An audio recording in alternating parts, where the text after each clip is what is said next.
My name is Betty Grigsby, 29 years old. For as long as I can remember, the scent of varnish and sawdust has been the rhythm of my life. My father built our family's furniture company from nothing, a single rented garage, a handful of borrowed tools, and dreams that smelled like cedar and sweat. He used to say, "Betty Goodwood speaks if you listen long enough." And I listened. For 20 years I listened.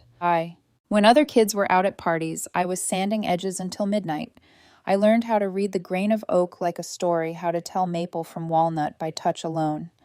Every weekend I'd be in the workshop with him, sweeping floors at 10, measuring planks at 15, negotiating with clients by 20. It wasn't just a business to me, it was the family heartbeat. But not everyone felt that way. My younger brother Liam was the opposite of everything I was. 4 years younger, always immaculate, always with a phone in his hand. He didn't understand sweat unless it came from a gym membership or a photo shoot. When I was elbow deep in wood glue, he was posting motivational quotes about success from a leather couch. Dad used to laugh it off. "He'll find his way, Betty. Not everyone's meant for the grind." I told myself to let it go. There was no point arguing. Dad saw the world through effort. Liam saw it through filters. Still, I believed I knew where my life was headed. When Dad turned 65 last spring, he called a family meeting at the office.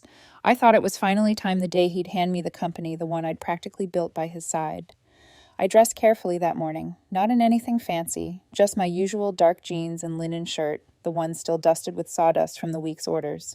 When I entered his office, I froze. Liam was sitting in Dad's chair, reclined, smirking. His designer loafers were propped on the desk like he owned the place.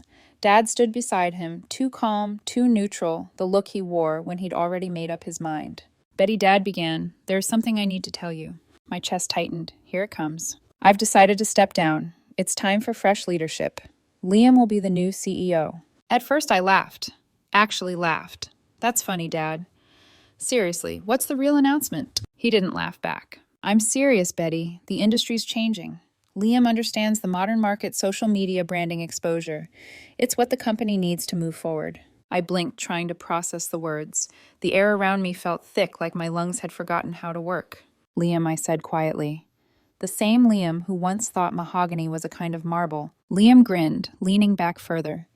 "Relax, sis. You'll still have a role here, just not the top one. I'll need your expertise to guide me through the boring technical stuff." Boring technical stuff. That's what he called the backbone of everything, the craft, the relationships, the clients, the reputation.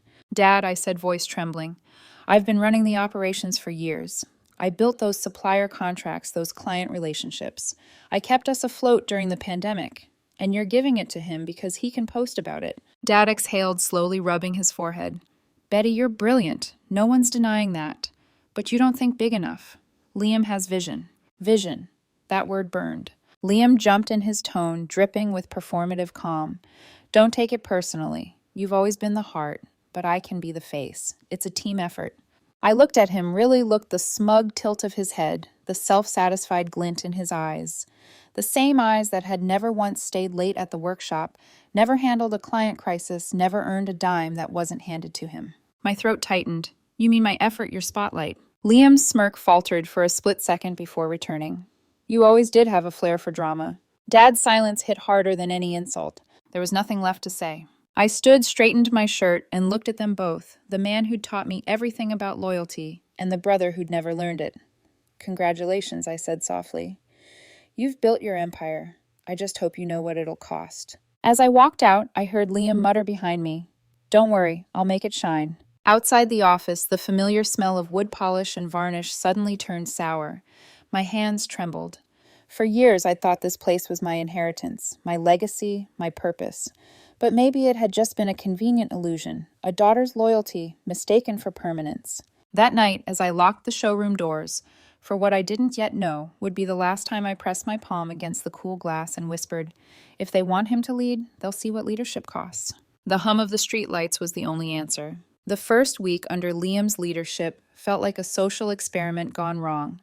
He came in late on Monday noon, to be exact, wearing a tailored suit that probably cost more than one of our handcrafted dining sets. A cold brew in one hand, phone in the other, he breezed into the office like he'd just stepped off a magazine cover. Morning team, he announced to no one in particular. Big day ahead. We're reinventing tradition. Reinventing. That was his new favorite word. It meant replacing substance with spectacle. Within days, he'd started hiring his own people, a creative consultant who'd once run a lifestyle blog, a branding strategist who spoke in hashtags, and a 22-year-old intern who called him boss man. The workshop, once a place of focus and pride, became a content set. One afternoon, I walked in to find him filming a TikTok beside a half-finished oak table, smiling as he said, "Behind every great product is great vision." The craftsman looked uncomfortable, pretending not to watch. "Liam," I said quietly, "we have 3 orders behind schedule. The Carters are threatening to pull out." He turned, holding up a finger as the intern kept filming. "Cut. Betty, you've got to loosen up. Clients love authenticity. This is branding."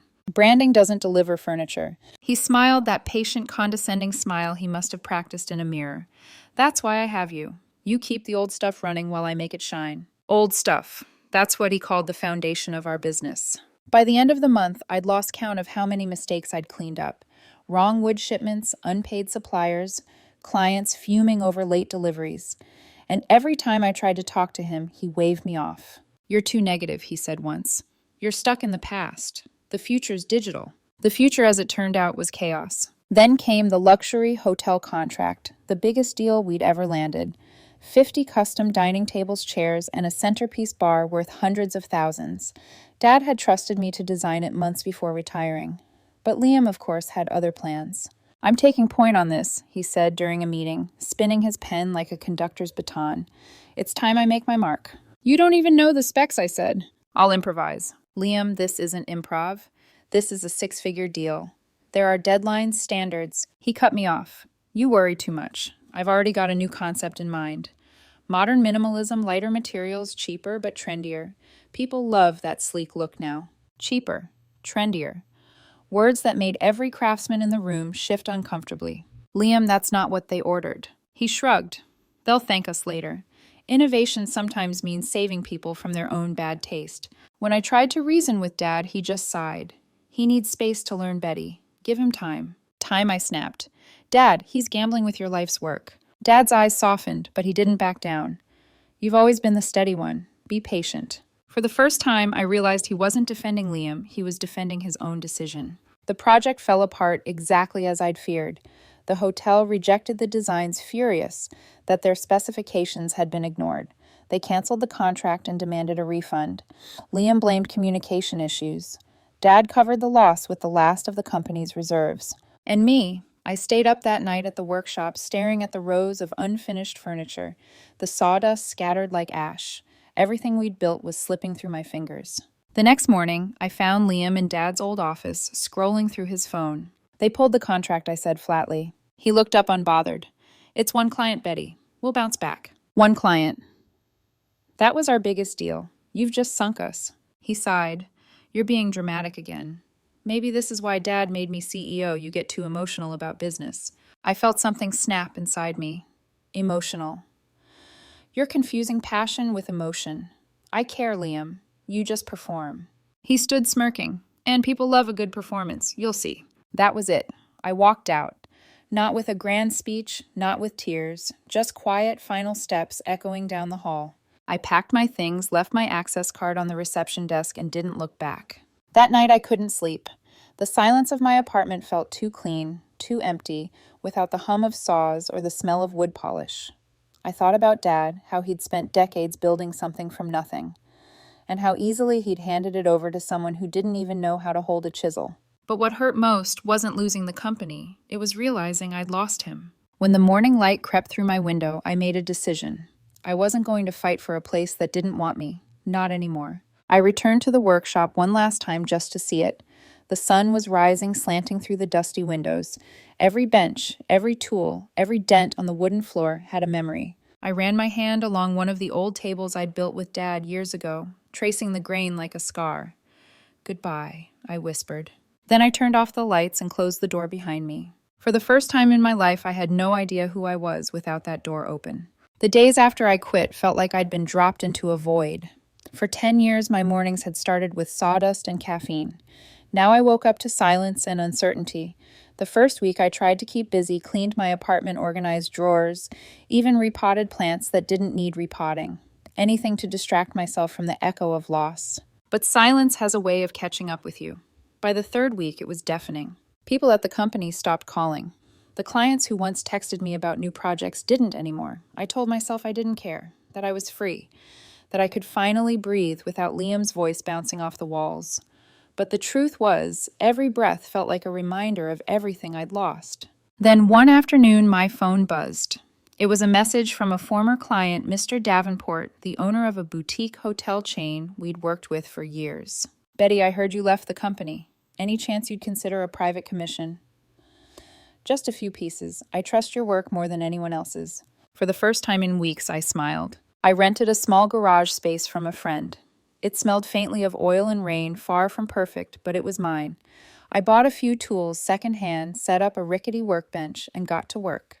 My hands remembered what my heart had almost forgotten, the rhythm of sanding, the patience of shaping wood grain, the small, satisfying click when pieces fit perfectly together. I delivered the first set of tables 2 weeks later. Davenport loved them. Paid in full. Word spread. Slowly, clients began reaching out not to the company, but to me. Meanwhile, whispers about Liam's leadership were getting louder. Former colleagues texted me updates. He replaced Dan and Miguel with his influencer friends. The showroom's empty. He's cutting costs again. I wanted to say I didn't care, that it wasn't my problem, but part of me did. That company wasn't just Dad's name. It was my blood, my history. Watching it fall apart from the outside was like watching your childhood home burn from across the street. Then one night around 11 p.m., my phone rang. It was Mom. Her voice trembled. "Betty, your father's not doing well." I froze. "What do you mean?" "He's been tired for weeks, but he wouldn't see a doctor. He finally went yesterday. They found something. Lymphoma." The room went quiet except for the pounding in my ears. "Cancer." She tried to soften it, said it was early, said the doctors were optimistic. But all I could hear was the word chemo. I packed a bag and drove home that night. The house looked the same, the porch light glowing warm against the dark, but everything felt different. Inside, Dad was sitting in his recliner, pretending to read the paper. He looked smaller somehow, like someone had drained the energy out of him. "Hey, kiddo," he said, forcing a smile. "Hey, Dad." My throat tightened around the words. We didn't talk about the company or Liam or anything heavy that night. We talked about mundane things, the neighbor's new dog, the leaky kitchen faucet, the weather. It was the most normal conversation we'd had in years, and somehow that made it hurt even more. But Mom couldn't hold back. Later in the kitchen, she whispered, "Betty, it's worse than he's saying. The treatments are starting next week and the company's falling apart. Liam barely comes by. He says he's too stressed to handle family issues." Of course he was. I clenched my jaw. He's the CEO, Mom. He's supposed to handle everything. Mom's eyes welled up. "He can't. He won't. Your father still defends him, but it's bad, Betty. Really bad." When I saw Dad the next morning, he was staring out the window, hands trembling slightly on his coffee mug. "The company's struggling," he admitted quietly. "Suppliers are pulling out. Clients, too." I waited for him to ask for help, waited for the apology I thought might come with it. It didn't. Instead, he sighed. "Liam's trying his best. He just needs more time." Time. The same word again, as if time could turn incompetence into integrity. I wanted to scream, to shake him, to make him see what was right in front of him. But instead, I just nodded. "Sure, Dad." Over the next few weeks, I split my time between helping him through chemo and keeping my small workshop running. The treatments hit him hard. His hair started thinning. He couldn't hold his tools anymore. But even on the bad days, he'd ask about my projects. "You still using oak for those tables?" he'd ask between coughs. "Yeah," I'd say softly. "Oak's reliable." He'd smile faintly. "Good choice." Meanwhile, Liam had practically vanished. He didn't visit the hospital, didn't call, didn't even send flowers. When Mom asked, he said he was managing the brand direction remotely. Brand direction. The night I found Dad sitting alone in the dark living room, I knew something inside him had finally cracked. "Betty," he said barely above a whisper, "I think I made a mistake." I looked at him. His eyes were tired, but clearer than they'd been in years. "What mistake?" I asked, even though I already knew. He swallowed. "I thought Liam could carry the business forward. I thought I was giving both of you freedom, him the challenge, you the peace to do your own thing. But maybe I just took away what mattered most." I wanted to tell him it didn't matter anymore, that I'd moved on. But when I looked at him pale and frail and still trying to pretend he wasn't scared, the words caught in my throat. Instead, I reached out and took his hand. Rest, Dad. We'll figure it out. He closed his eyes. Will you save it? I didn't answer. Not because I didn't want to, but because I didn't know if I could. Outside, the night wind rattled the window pane, carrying with it the faint smell of rain. Somewhere deep down, I already knew what I was going to do. Not for Liam, not even for Dad, but for the little girl who once believed this company meant family. The morning I returned to the company, the air felt heavier than I remembered, stale, as if it had been holding its breath for months. The showroom lights flickered weakly, reflecting off empty glass cases where our finest pieces used to be displayed. Dust clung to everything like time itself had given up trying to move forward. Liam's rebranding campaign was everywhere. Sleek black posters with meaningless slogans like Elevate, Redefine, Inspire. And a logo that looked like a tech startup instead of a legacy furniture business. It was surreal. The company I'd poured my soul into now looked like a stranger wearing my father's name. Dan, one of our oldest craftsmen, emerged from the workshop. His hair had grayed more than I remembered, and the exhaustion on his face said more than any words could. Betty, he asked, disbelief softening his tone. Hey, Dan. He exhaled slowly, eyes glinting with something between relief and worry. You're really back. For now, I said. I'm not here to make speeches, just to fix what I can. He nodded grimly. Then you've got a mountain ahead of you. And he wasn't wrong. The next few days were chaos. I went through the ledgers, unpaid supplier invoices stacked like tombstones, client refund requests buried in unopened emails, and half-finished projects collecting dust. Liam had burned through almost all our savings on branding firms, influencer partnerships, and modern office upgrades. The staff was down to a skeleton crew. Most had quit or been fired. Those who remained were too tired to hope for change, too scared to leave. I called a company meeting in the old conference room. Only 7 people showed up. I stood at the head of the table where Dad used to sit and looked at their faces, weary, uncertain, waiting. I'm not going to lie to you, I began. We're in deep trouble.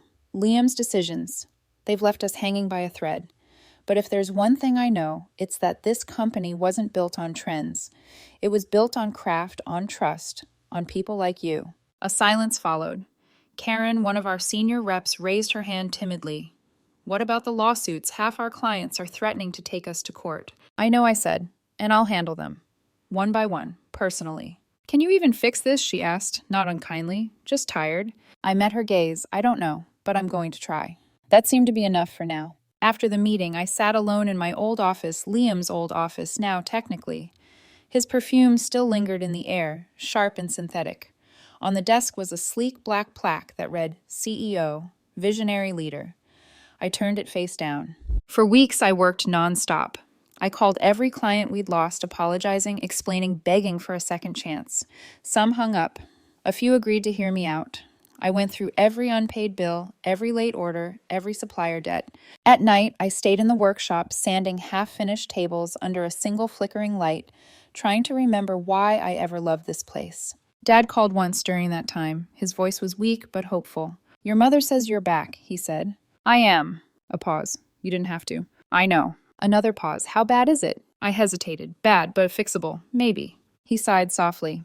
You always were the one who fixed things. The silence that followed wasn't uncomfortable. It was full. A kind of peace in the midst of exhaustion. Then came the day I found an email from Liam. It was short, almost flippant. Heard you're back cleaning up the place. Don't waste your time. Some things aren't worth saving. I'm in LA now, new opportunities. Good luck, sis. I didn't reply. I didn't even get angry. For the first time, I realized his absence was a blessing. Instead, I focused on what still mattered. I met with the remaining team again a month later. The office still looked battered, but there was a pulse again. Progress? Dan asked as I walked in. Slow but steady, I said. 2 old clients agreed to return if we meet their deadlines. Deadlines? Karen groaned. We're running on fumes, Betty. I know, I said. But if we deliver quality again, real quality people will remember who we are. That night, as I walked through the quiet showroom, I ran my fingers along the wood grain of a new table we'd just finished. It was simple, strong, beautifully imperfect, a reminder of what the company used to stand for. I thought of Dad weak from chemo but still asking about my work. I thought of Mom holding everything together in silence.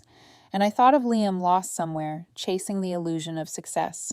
The realization hit me quietly. This company wasn't just Dad's legacy anymore, it was mine. Not the name, not the empire, the heart of it. Later that evening, I went back to the workshop alone. The air smelled like oak and varnish. I picked up a piece of sandpaper and began smoothing the edge of a newly crafted table. The sound, that soft, rhythmic scrape, was almost like breathing. Under my breath, I whispered, "You gave him the empire, Dad, but I'll give it its soul back." And for the first time in a long time, I felt at peace with what that meant. Months passed, and little by little, the company began to breathe again. It wasn't glamorous, and it wasn't fast, but it was real. We rebuilt trust one client at a time. We repaired what Liam had broken, not with grand campaigns or hashtags, but with honesty and quiet persistence. Some mornings I'd arrive before dawn, unlock the front door, and just stand there for a moment, letting the smell of fresh-cut wood settle around me. That scent had once felt like a burden. Now it felt like forgiveness. Dad's recovery was slow but steady. His hair was thinner, his steps slower, yet every time I visited, his eyes seemed brighter. Sometimes he'd sit in the corner of the living room while I updated him about the business. He'd listen, silently nodding with that familiar half-smile. Then one evening, as the light faded across the porch, he asked quietly, "Do you hate me?" The question landed heavier than any accusation. I hesitated, unsure if I could answer truthfully without breaking something between us. Finally, I said, "No, Dad, I don't hate you. But when you gave the company to Liam, it felt like you were saying everything I'd done didn't matter.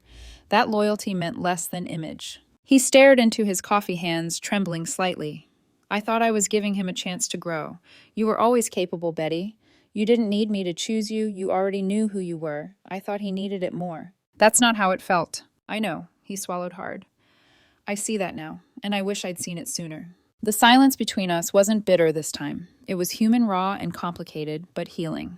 A few days later, Mom called. Her voice carried something between frustration and disbelief. "Betty," she said, "you'll never guess who just emailed me." I didn't even have to guess. Liam. She sighed. "He says he's struggling in Los Angeles. Claims one of his business partners betrayed him, and he's short on rent. He asked for money." I laughed. Not cruelly, but out of sheer exhaustion. "Let me guess. He called it an investment opportunity." "Exactly those words," she said. "And what did you tell him?" I told him no. We've spent enough years cleaning up after him." Her voice cracked slightly. "Your father agreed." That stunned me more than the email itself. For years, Dad had always found a way to excuse Liam to protect him from consequences, but this time he didn't. Later that night, I told Dad how proud I was of him for saying no. He just smiled faintly. Guess I finally learned that love doesn't mean shielding someone from reality. Business-wise, things finally stabilized. The lawsuits were settled. The debts were cleared. A few old clients returned, cautious but curious. One, a hotel owner, said something that stuck with me. "The reason I'm back isn't because of your brand. It's because of you." It was humbling and freeing. But even as things improved, I knew deep down I couldn't stay forever. One night after dinner, as Dad sat wrapped in his blanket watching the sunset through the porch screen, I told him what I'd been holding in for weeks. "Dad," I began softly, "I am not going to stay at the company." He didn't look surprised. He just stared at the fading sky and nodded slowly. I figured. "I've spent my life trying to keep it alive, your dream, your legacy. But I think I need to build something that's mine now." He turned to me, his eyes tired but kind. "Betty, you've done more for this family than I ever could have asked. If anyone's earned the right to start fresh, it's you." A lump rose in my throat. "You're not disappointed." "Disappointed." He chuckled softly. "No, I'm proud. When I was your age, I was terrified of starting from nothing. You're not. You've got more courage than I ever did." The porch went quiet again, except for the soft rustle of wind through the trees. I leaned my head on his shoulder. For once, I didn't feel like his employee or his heir, just his daughter. When I left that night, Mom hugged me a little longer than usual. "You're doing the right thing," she whispered. "This house, it feels peaceful again because of you." I didn't tell her that peace often feels like goodbye. The next morning, I submitted my resignation for the second and final time, but this time there was no bitterness, no silent tears in the parking lot, just calm. I stayed another month to make sure the transition was smooth, to train the new management Dad had approved. When my last day came, I walked through every room, the office, the showroom, the workshop. Each space carried ghosts, laughter, arguments, long nights, small victories. I ran my fingers along a row of finished tables, feeling the smooth wood under my palm. This time I whispered, "I'm not walking away. I'm walking toward something." I locked the door gently behind me. The click echoed like closure. A year later, the scent of sawdust still clung to my hands, but this time it came from a place that was truly mine.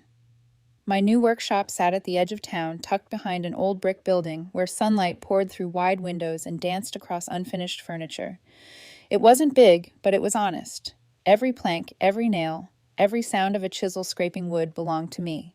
I called it marrow and grain, because that's what real craftsmanship was, not surface polish, but something that came from the marrow, from deep inside. It started small. A few commissions from locals who remembered me from the old company, a couple of online orders. I worked alone at first, keeping the lights on with stubbornness and cheap coffee. But word spread. Slowly, people started coming by, not because I was part of some legacy brand, but because they trusted me. A restaurant owner, who'd been one of our earliest clients, stopped by one morning. His gray hair had thinned since I'd last seen him, but his voice carried the same warmth. "Betty," he said, shaking my hand firmly. "I'll be honest, I wasn't sure you'd come back from that mess, but I should have known better. You're your father's daughter, and then some." He wanted a custom bar for a new fine dining place downtown. "Do it your way," he told me. "I don't want something that looks like everyone else's. I want something that feels alive." Those words stayed with me long after he left. Over the following weeks, I threw myself into the work. The smell of oak filled the room. Soft jazz hummed from an old radio. I shaped each beam with the same precision my father once taught me, but this time it wasn't about living up to him, it was about finding myself. Dad visited sometimes. His treatments were behind him now, and though he moved slower, his spirit had returned. He'd sit in the corner of the workshop, sipping tea, occasionally offering quiet advice. "Your edges are cleaner than mine ever were," he said once, smiling faintly. I laughed.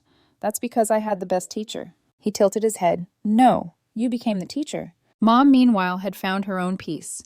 Her garden flourished, a small jungle of life behind their house. Every time I stopped by, she'd send me home with armfuls of herbs and flowers. "For balance," she'd say. And somehow it worked. Liam, though, remained a ghost. We hadn't heard from him in nearly a year. No calls, no emails. Mom mentioned she'd seen something about him on social media, a new startup. Vague posts about finding himself. I didn't feel anger anymore, just distance. He was on his path, wherever it led. The restaurant project took 3 months longer than I planned, but every minute was worth it. When it was finally installed, the owner ran his fingers along the polished bar top, a gleam in his eyes. "It's perfect," he said. "It feels like it has a story already." That night, as I stood in the dim light of the finished space, the reflections of pendant lamps shimmering across the grain of the wood, I realized something simple and profound. This, not titles, not legacy, not approval. This was success. I drove home, late windows down, the night air cool against my skin. For the first time in years, I didn't feel pulled between who I was and who I was supposed to be. When I got home, Dad was sitting on the porch, a blanket across his knees, waiting. "How'd it go?" he asked. I smiled, tired but fulfilled. "It's done. They loved it." He nodded. "I'm not surprised." Then, after a pause, "You know, I used to think legacy was about what you leave behind. Turns out it's about who you become while you're still here." I sat beside him, letting his words settle in the quiet air. "You built something incredible, Dad. But I think maybe now I finally have too." He reached over, squeezing my hand gently. "You already did, Betty. You just didn't see it before." We sat there until the stars came out, the world silent, except for the soft hum of crickets and the creak of the old porch swing. The next morning, I went back to my workshop early. Sunlight streamed through the window, lighting up floating dust like gold. I ran my fingers along the edge of a half-finished table, smooth, steady, alive. This time I whispered, smiling, "It carries my name." And for the first time in my life, that felt like enough.